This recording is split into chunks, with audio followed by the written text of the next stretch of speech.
Ah! What? Who are you? You have to review the Sonic OVA. Now. I was going to review it anyway. Wait, seriously? Yeah.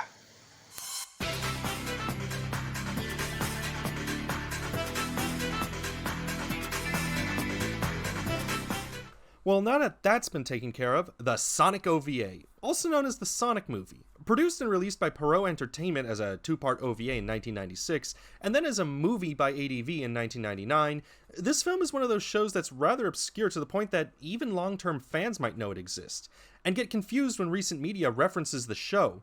Opinions on this film vary. Some consider it so bad it's good, others find the film decent, and still others find this film to be the true Sonic movie in light of the current Sonic film. Rather understandable, so let's not beat around the bush. Let's look at this film. And of course, timecode. Shall we? Our story begins rather ominously as Eggman works on his robot, Hyper Metal Sonic. All he needs now is Sonic's life data. Speaking of which, we see Sonic soaking in some rays. Deja vu. While Tails arrives with his newest invention, a bodyboard. Sonic doesn't really care and just tells Tails to be careful.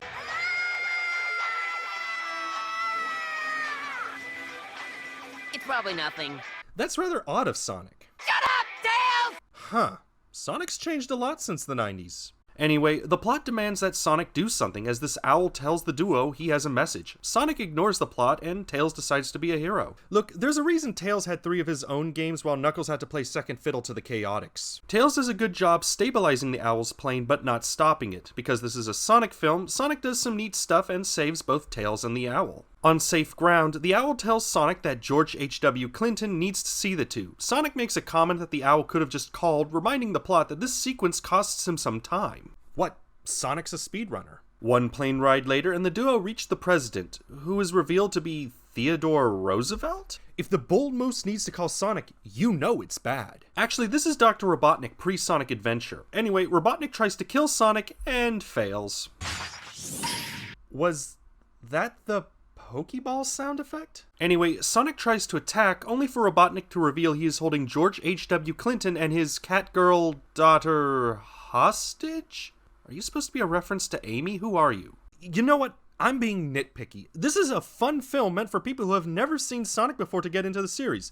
Lore's going to be pretty low. I mean, it's not like that. As you both well know, Planet Freedom is made up of 2 separate dimensions. Eggman, what are you doing? Till Robotnik came out of nowhere and attacked my peaceful city. Wait, movie? Sabotaged the robot generator, which creates the high voltage electricity for the entire city. Okay, stop.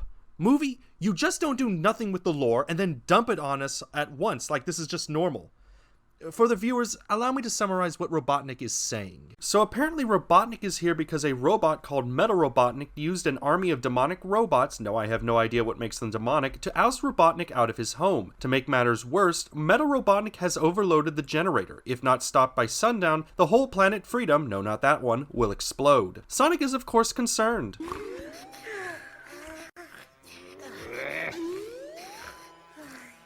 Fine! Don't blame me when this happens!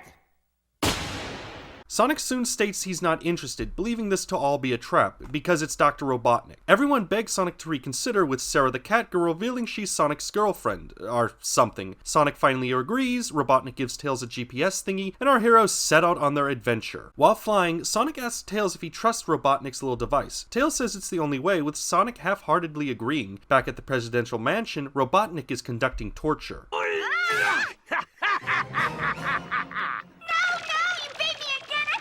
That doesn't matter.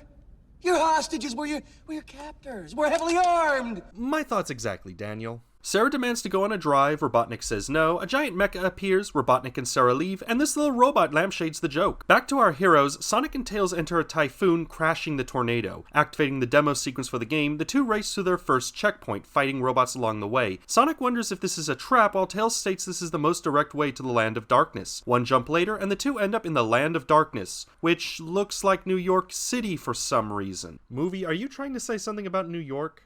Sonic checks the surrounding area, seeing the entire land sinking into the ocean, except this building. I assume it's Trump Tower. Tails reminds Sonic of the situation, reveals he's afraid of lightning, and the two set out, and are stopped by Metal Robotnik. Metal Robotnik states he's prepared for the two. Some slapstick later, Sonic and Tails race off, with Metal entering a flying form and giving chase. Our heroes soon reach a dead end, with Metal seemingly ending the two. Sonic and Tails fake their deaths, only for Metal to call their bluff. Metal then starts firing glue from...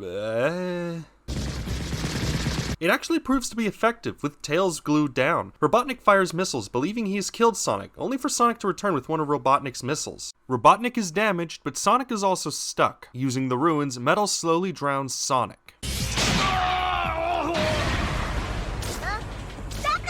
When suddenly Knuckles. So apparently Knuckles was in the area and noticed that a battle was going on. The Echidna helps free Tails, who helps free Sonic, who helps free Knuckles. The trio work together and defeat Metal. At a distance, Robotnik and Sarah emerge from the rubble, with Robotnik gloating how this was merely a setback. Sarah knocks Robotnik out, demanding to know what he means by this. Sonic and Tails thank Knuckles, who noticed something in the distance. Huh. I guess that must be Trump Tower. Tails reminds Sonic of the deadline and our heroes speed off. Knuckles ponders for a moment and decides to help the two, ending the first part of the OVA. Part 2 opens with the trio entering the base. They're soon ambushed, with Knuckles telling Tails and Sonic to keep going while he deals with the threat. Sonic and Tails soon reach the generator and find they're having a difficult time shutting it off. Knuckles returns, shutting down the generator, ending this... Nope, we still got like 20 minutes in this thing. Obviously we can't end it here. So Sonic is trapped, though not for long. Shortly after, our trio sees what appears to be a metal version of Sonic. The surprises don't end there, as Metal Robotnik returns, and it's revealed to be Robotnik and Sarah. Shocking, really. Sonic tries to attack Robotnik, but is stopped by Metal Sonic. Robotnik gloats, explaining that Metal is a clone of Sonic. What's more, he explains that the trap Sonic was in wasn't so much a trap, but a scanner that's copied Sonic. Sonic decides to end this, and promptly gets curb stomped by Metal. Tails and Knuckles retreat, while Robotnik basks in his victory. Back at the ranch, the Land of Sky is having some problems. Metal Sonic is destroying everything, with the President thinking it's Metal Robotnik. Back at the bachelor pad, Tails and Knuckles find Sonic's home trashed. What's more, the hour before is found wearing Sonic's clothes? Sonic wears clothes? Tails gets unhappy of this, but the owl simply states that Sonic made him wear them before he flew off. Knuckles and Tails realize that Metal Sonic was here. From this, Tails hatches a rather simple plan. Because the tracker he has and Metal are both made by Robotnik, he believes he should be able to hack Metal. What's more, Metal has some of Sonic's thought processes. By hacking Metal, Tails hopes to cause some of Sonic's side to take over Metal. Knuckles tries to argue that Metal is a robot, but Tails rebukes this by bringing up the clothes, stating that part of Metal thinks like Sonic and in many ways is Sonic's twin. While this is happening, the President calls and demands to know what is going on, thinking Metal is Sonic due to sightings. Tails and Knuckles inform him of Metal, with the President wondering what's Robotnik's end goal. In simple terms, Knuckles explains. The Land of the Sky is held together. Wait. If the tip of the glacier was punctured, Knuckles. the very backbone of our planet... Okay, stop. Movie, stop. Don't lore dump this. At least the first time you lampshaded this. So allow me to explain. Apparently the world is held together by glaciers, with lava running near said glaciers. If the lava touches these glaciers and melts them, this will cause the world to be destroyed as the crust is thrown into space because of the rotation of the Earth. Anyone with a basic understanding of science would know that that makes no sense, but sure, let's go with that. In addition to this, Tails asks the President to not tell Sonic, for some reason. Not that it matters, because Sonic is alive and in the room, hearing everything. It's poorly explained, there was a feel, just go with it. Our heroes soon hear of Metal heading to the glaciers, with Sonic racing off before he can be stopped. Tails and Knuckles head off, preparing themselves to stop Robotnik. Speaking of which, let's check on Robotnik and Sarah. Robotnik, don't you think I look cute? Sarah, this is not Say Yes to the Dress featuring Dr. Robotnik. And why is Robotnik wearing a tuxedo? Okay, so Robotnik's plan is to destroy the Land of the Sky so only he and Sarah would remain to repopulate the planet. So let's examine Robotnik's plan in detail. He kidnapped the President and his daughter under the guise of being ousted by his evil self. He created a mech suit and a bomb in an attempt to draw Sonic out and maybe defeat the Hedgehog. And if that all failed, he created a robot version of Sonic ready to defeat Sonic and also destroy the polar ice caps. Also, he can pull an Adam and Eve with the President's catgirl daughter. It's a stupid plan. Well thought out, but stupid. Sarah takes this well. At the North Pole, Metal has begun his work and notices Sonic. The two have a little talk before the fight starts. We then get the best line in the film. You might know everything I'm going to do, but that's not going to help you since I know everything you're going to do. Strange, isn't it? Classic. Soon everyone arrives. Tails gets shot out of the sky, we get some slapstick courtesy of Sarah, and Knuckles, well... Huh? My hand's on fire! You know, an average Tuesday. Metal soon gets the upper hand in the battle. Thankfully, Tails was able to hack Metal, paralyzing the fake. Sonic delivers the final blow, defeating the imposter. With all that over, the battle is... Who is that? It doesn't look like Robotnik's ship. That's Daddy's rockets! Oh, come on! So the president's ship is stuck. Sonic tries to save George H.W. Clinton, but Metal is blocking the way. Tails tries another hack, but Robotnik destroys the device. Huh, so it was never a trap. Sonic and Metal have one last fight, with Sonic accidentally throwing Metal into the president's ship. The ship explodes with Sonic yelling for the president to see if he's alright. In a surprising turn of events, Metal actually saved the president, and the owl, but most importantly the president. The robot soon collapses into the lava. Sonic tries to save his Metal clone, with the machine stopping Sonic. Metal gives his last words. There is only one Sonic. That's actually kinda deep, in a video game kind of way. Our heroes ponder, with Sonic silently mourning for his Metal clone. Robotnik of course ruins this moment by revealing he still has a copy of Sonic's life data, swearing to create another Metal Sonic. Fortunately, a dud missile from earlier grabs the CD and destroys it. Everyone laughs until Knuckles punches Sonic. Sonic demands to know why, with Knuckles stating Sonic stepped on his head. Sonic denies this and the two run off. Tails follows while Robotnik and the supporting cast chase after as well. Seeing the commotion, Sonic speeds off and this film finally comes to a close. This was a pretty enjoyable film, as video game movies go. From a writing perspective, the film is decent enough. Considering that Sonic games up to this point didn't really have a story, it's rather surprising what the writers were able to do with what little they had. The story feels like something from a Sonic game, and trust me, Sonic has had some weird story plots prior to Sonic Adventure. No really, read some instruction manuals of Sonic games. Story really is not a major part of the franchise. So aspects like the president and his cat girl daughter do somewhat mesh with Sonic. The problem is that the story has these lore dumps. They're not frequent, but considering how elements such as Robotnik's description of Metal or how Tails' plan are rather straight to the point, it does lead to some rather inconsistent writing. Now, as I stated earlier, they do lampshade at least one of these dumps, but the second one, not so much. It's rather weird, considering how little else is explained. It's like the film expects the viewers to already know Sonic, yet at the same time feel it necessary to explain this world. Which, to be fair, was never really explained until Sonic Adventure, but still. Background lore aside, I find it rather interesting with how some of the characters are depicted. As a fan of the Sonic series, I want to go on record and say, the characters oftentimes feel rather one note. Very little is done to flesh out these characters, from the early 1993 Adventures of Sonic the Hedgehog to the 1999 war crime known as Sonic Underground. These characters tended to be consistently depicted. The OVA shows these characters in a different light. The most blatant of these depictions is Sonic. In most depictions, Sonic is shown to be this rather radical, cool kid that follows the law and basically acts happy all the time. The OVA depicts Sonic, well, not that. More like your cool uncle that drives a Ferrari, yet for some odd reason still lives in a trailer park. Or that college senior that just wants to sleep because, well, it's spring break and he wants to catch up on sleep before the finals. Like this entire film is a chore that's ruining his alone time. Or that he's tired of Robotnik's plans and frankly wants to sleep.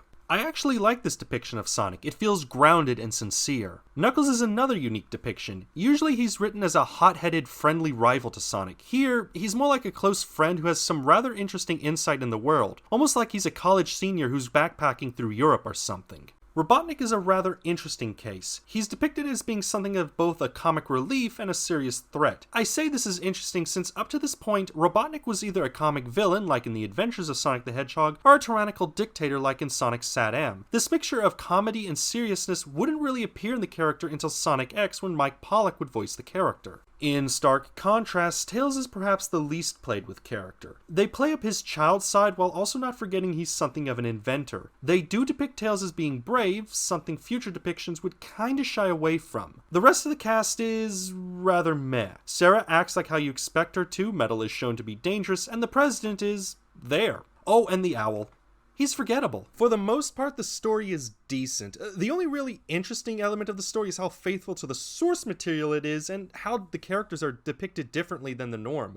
But unless you watch the different shows or played the games, this won't really mean much. Like I said, it's decent. Now the presentation. Oh man, is this show a treat for the eyes and ears. Let's start with the animation, and man, it's good. The animation style reminds me of the intro sequence from Sonic CD to the point I almost wondered if Toei worked on this as well. Turns out no, it wasn't Toei, but Perot. Now, Perot has some pedigree working on shows like Yu Yu Hakusho, Yorosei Yatsura, aka Lum, and Akira? Sorry, my surprise will make more sense in the next review. So yeah, this company has quite the experience, and it shows. From the detailed environments to the movements of the characters, there's quality. Now, to be fair, the OVA reuses a lot of animation, and oftentimes uses limited animation like still characters just moving their mouths. But here's the thing, they never forget to add a little bit of motion here and there. Look at this example. Sonic is talking and posing, which would be fine and all, but notice Tails. He's moving. This isn't necessary, but it adds that little bit of spice to this meal. Or perhaps this little robot. It's not needed, but it adds a little chuckle just to see this robot casually say goodbye. Or perhaps here where Metal grabs Sonic. Again, they could have just had Metal appear, but they opted to have Metal move into position. It's these little things that add so much to the animation. But Walter, you say, that's just the tiny stuff. What about the big stuff? To which I say,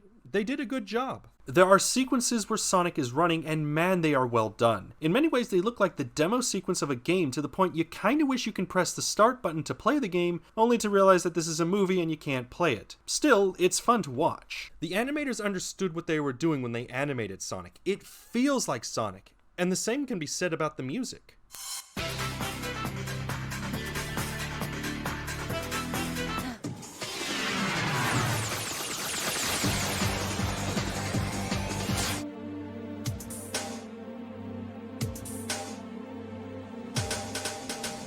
The music is well done and sounds like it was made for Sonic. It sounds as though the composer tried to compose music for the Genesis and succeeded. It's a well done soundtrack, and it saddens me there's no physical release. But I'll get to that problem later. Where the movie falls flat is the voice acting. Done by Houston-based ADV Films, they're mostly known for shows like Neon Genesis Evangelion, Robotech, and Azumanga Daioh, so kind of all over the place. That's not to say ADV was bad at providing English dubs for anime, but the OVA wasn't their best foot forward. Now, to be fair, the cast is interesting in that ADV used different voice actors than what one expects from a Sonic show. In fact, if you looked at the cast, most of the actors appear to have been ADV veterans from Austin or just part of the sound staff. So a little bit of everything.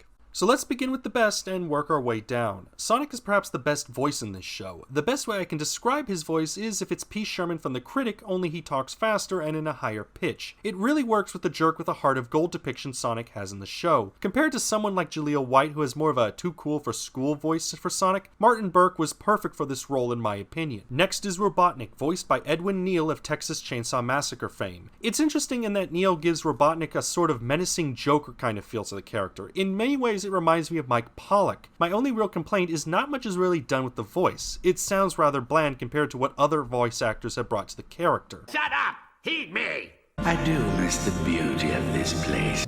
All I have to do is hack into their main computer. I come to make an announcement. So yeah. Knuckles is third, and, well, he's kinda bland. Bill Weiss provides a different interpretation of Knuckles, going for more of a softer voice compared to the gruff voice Knuckles is usually depicted as having, but that's it. It's alright. The supporting cast sounds Sarah sounds annoying, as one expects. The president sounds exactly like how you expect him to, and the owl is just there. The worst voice is Tails. I don't know what Lainey Frazier's direction was with Tails. It sounds as though she had a head cold early in production that kinda went away, but not really. It's alright, but needs some improvement in those early sequences. What's ironic is that in the Japanese dub, Tails was perhaps the best voice in the OVA. Yes, I watched the Japanese dub. Before you ask, no, there really isn't any differences between the Japanese original and the English dub, at least from what I can tell.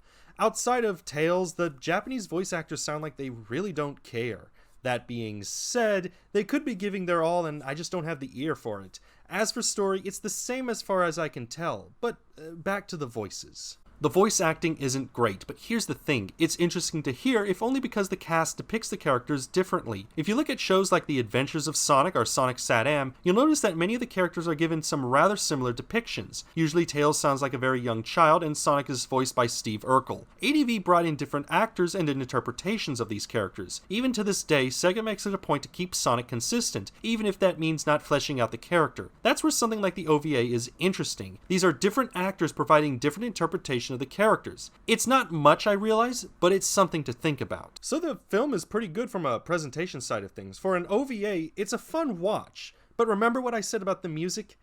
Yeah, I need to address that. Or more specifically, the production of this OVA. As stated earlier, this film was initially released as a two-part OVA in 1996. It was initially offered as a rental before being sold later that year. Suffice to say, the film did not sell well, to the point that a planned soundtrack was never released, which is a shame considering how good the soundtrack is, and it makes it hard for me to find music for this outside of reconstructions. Aside from this, there's another little interesting tidbit. From my research, this OVA was intended as a pilot for a Sonic anime. No, not this one. To the best of my knowledge, this OVA did not influence Sonic X, despite what advertisements imply. That does make me wonder what an anime based on this OVA would look like. But back to production history. In 1996, ADV would gain the licensing rights to the OVA and release the English dub in 1999 as a movie. What makes this release interesting is that 2 days later, Sonic Adventure would release. So in a way, you can consider this film one last hurrah for classic Sonic, at least until Sonic Generations would come out. I also want to think this film somehow influenced Sonic Adventure, but that's just me. In 2004, there was a second release of the DVD. And that was about it. In 2009, ADV lost the license to the OVA around the time they went bankrupt and split into 5 separate companies. As a result, no one is really certain who owns the rights to the OVA. In fact, I was tempted to contact the 5 companies and ask them if they owned the rights. However, I soon realized that this was a waste of my time since it really didn't matter who owned the OVA because Sega owns Sonic. To understand this, you need to understand the aftermath of the Ken Penders lawsuit. Because Sega did not want another lawsuit dealing with their IP, they released some mandates. One of these mandates was that characters and ideas from the OVA could not be used without the permission of Sega. This would later be confirmed by Ian Flynn, the head writer of Archie Comics, who would clarify that this mandate was added since the OVA no longer represented the current direction and depiction of Sonic. As of recently, the OVA has gained some traction due to the release of the Sonic the Hedgehog film, with some comically arguing that the OVA is the true film. Take that as you will. As for me, the OVA is a fun little film. I rather enjoyed the Sonic OVA. From the music to the visuals to the interesting direction of the voice cast, the film is something of a treat for a Sonic fan, but that's kind of the problem. If you're not a Sonic fan or have no knowledge of Sonic, then this film will fall flat. Another rather concerning element of the film is finding it. The film has been out of print since 2004, with copies going for about $100 as of the writing of this review, and with how Sega is going, I doubt we will see a re-release. Then again, classic Sonic has been big in recent years, so who knows, maybe we will one day see a re-release. All in all, this is a film Sonic and anime fans will enjoy. Outside of that, it's an okay time waster to keep the children quiet. It's not a bad film, just one I can't recommend for everyone, and that's a big problem. If you're not a fan of Sonic, there's not much for you here. Well, with the OVA done, I guess there's no putting it off now. Sonic X is next. Oh well, let's hear some of the Sonic OVA OST before I move to the Sonic X. Hit it, DJ!